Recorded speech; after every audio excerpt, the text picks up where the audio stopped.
فلاديمير بوتين بيرجع الاتحاد السوفيتي رسمياً بعد ما واحد من أكثر المروجين ولاءً للكرملين فقد أعصابه علناً وفضح حياة بوتين السرية كملياردير وبناته المخفيين والفساد الكبير.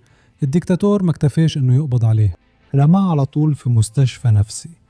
ودلوقتي الكرملين حرفياً بيتعامل مع أي انتقاد لرئيس روسيا كأنه مرض عقلي. دي روسيا بتاعت بوتين، مفيش انترنت ومفيش حرية. امبارح تكلمنا عن إيليا ريمسلوف المروج الموالي للكرملين اللي صدم روسيا لما نشر 5 أسباب إنه ما بقاش بيدعم بوتين. هو حتى وصف بوتين إنه مجرم حرب وطلب منه يستقيل ويواجه المحاكمة. ودلوقتي بعد ما نشرت الفيديو ده هو ضاف نقطة سادسة، هو ما كانش بيتراجع عن انتقاده. وده السبب السادس، هوس متهور شبه مرضي بالترف والرفاهية. كنت فاكر ان كل التحقيقات اللي عملها العملاء الأجانب عن اليخوت والقصور كانت مبالغ فيها شوية، بس بحلول 2026 بقى مستحيل يتخبى. بوتين عنده حوالي 20 قصر زي مساكن في كل أنحاء البلد، ومعاهم طيارات وقطارات مصفحة. عشان الناس اللي معاه مش كفء أو فاسدين، كل المعلومات دي بتتسرب للمخابرات الأجنبية. أنا قبل كده كتبت عن النخب العالمية اللي بدل ما يسيبوا أثر مهم في التاريخ بيبنوا لنفسهم جزيرة إبستين الخاصة بيهم. وفي روسيا الموضوع شبه كده فعلا. بوتين كان عنده كل حاجة، أسعار الطاقة كانت عالية، بلد واسع وغني بالموارد، وشعب فعلا كان بيدعمه. وهو رئيس شاب كان ممكن يحقق أي حاجة، إنجازات علمية، أحسن ذكاء اصطناعي في العالم، مهمة للمريخ استكشاف نجم سيريوس، أو على الأقل يحسن حياة الناس بشكل كبير. بدل كده بوتين اختار طريق ملتوي يغني نفسه وأصحابه من تعاونية أوزيرو. هشرح لك كده لأني مش فاكر إننا تكلمنا عنه قبل كده. بص، في التسعينات لما بوتين كان لسه عميل صغير في الكي جي بي وبيشتغل في حكومة سانت بطرسبرغ، عمل التعاونية دي مع أصحابه. هم بنوا بيوت على البحيرة مع بعض، يعني زي جمعية جيران كده، وكانوا بيقسموا التكاليف بينهم. دلوقتي البيوت اللي بنوها والمنطقة نفسها مش هي الحاجة المهمة، أهم حاجة الناس اللي في التعاونية دي. بص، بعد ما بوتين بقى رئيس، كل واحد كان عضو في التعاونية دي بقى في منصب قوي، يا إما سياسيين يا إما مليارديرات وأوليغارشيين جوه روسيا. دلوقتي هم مسيطرين على جزء ضخم من ثروة روسيا، وحتى لو بوتين مش مالك قانوني لأي حاجة منهم، كله بيرجع له في الآخر. خلينا نقول إن بوتين عايز بيت على شاطئ غالي ومش عايز يبنيه بنفسه.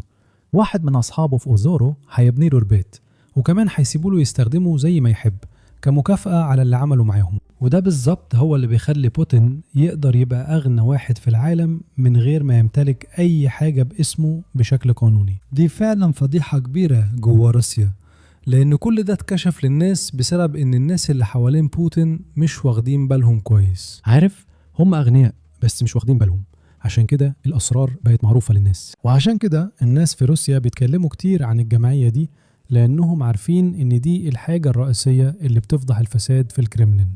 بس شوف، ريمنسلوف موقفش عند كده وبس.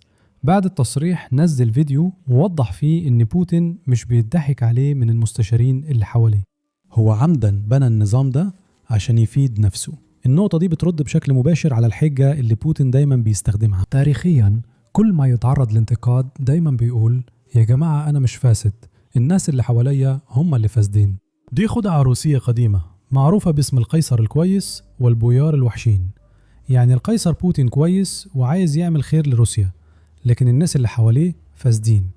في الحقيقة الكلام ده مش صح، دي مجرد حجة دايما كان بيستخدمها القياصرة الروس. اسمع المقطع ده. وعارفين يا أصدقائي، هنا في مفارقة تانية. لو بوتين كان فعلا محاط بناس مش خايفين يقولوا له الحقيقة وناس كفاءة مش بس بيسرقوا فلوس، كان هيقدر يحارب بشكل أكتر فعالية. على سبيل المثال في أوكرانيا، صح؟ كان يقدر يعمل كتير ويقوي سلطته، يعني كان هيبقى راجل أخطر بكتير، بس هو خايف يحيط نفسه بناس زيهم. صح؟ مفارقة، وهو بيضعف أكتر وأكتر بسبب كده.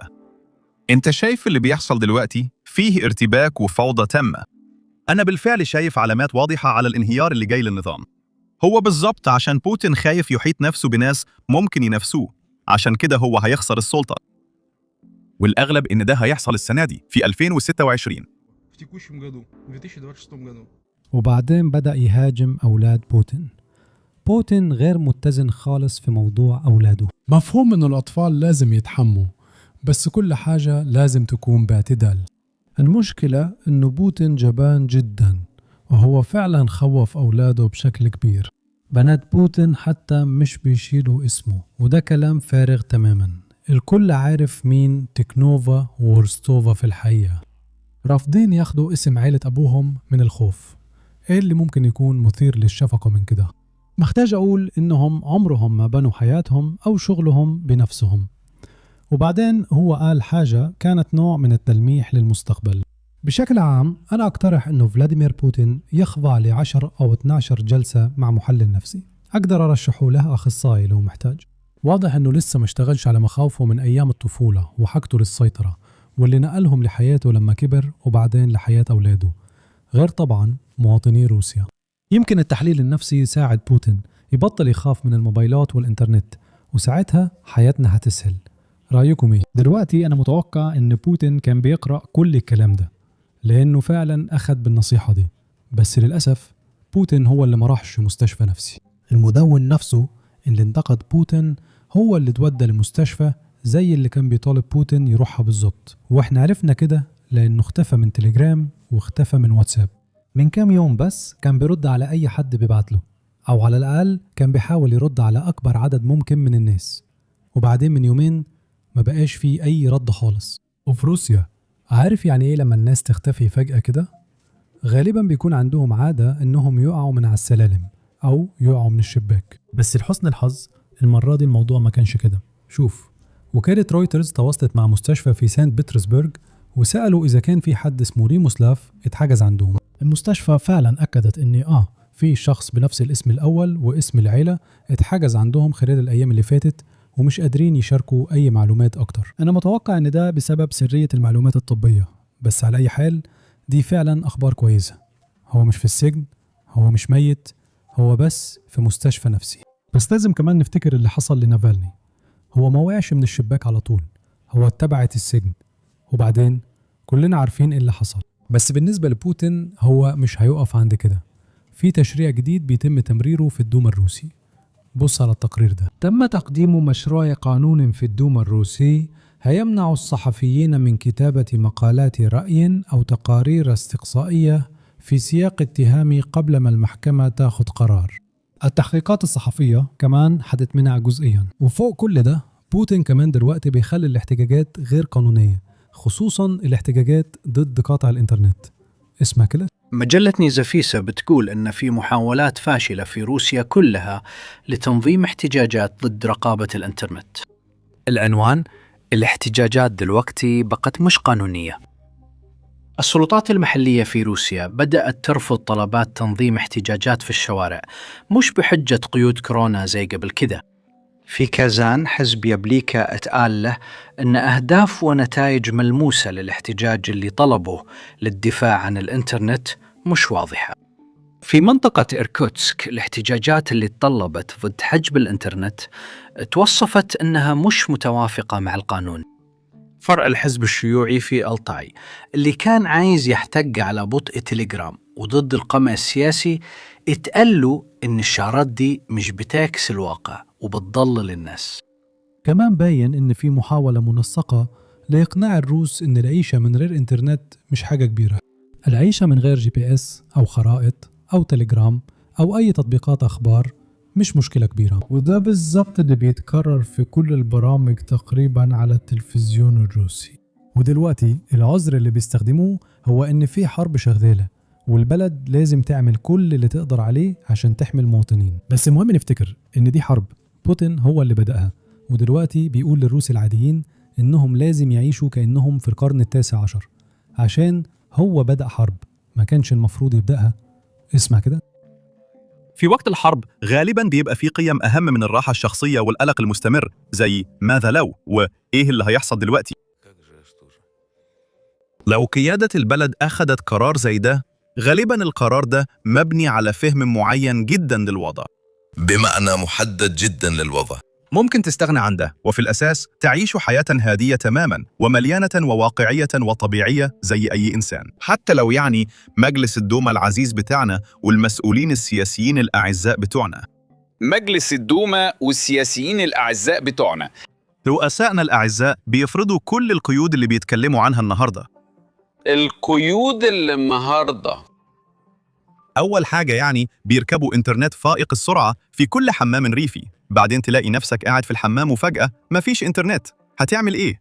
أنا خلاص نسيت أعمل الحاجات بأي طريقة تانية، وده بيؤدي لإيه؟ العصبية وعدم الرضا، وأي حد ممكن يستغل ده. فعلاً هنا في العاصمة فيه مشاكل كبيرة في الإنترنت وخدمة الموبايل.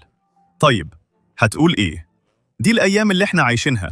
أوقات لازم تصبر شوية. طرق تقليل السرعة عن طريق الموبايل واضح إنهم قفلوها مخصوص عشان يطبقوا القيود ويشوفوا هتشتغل إزاي.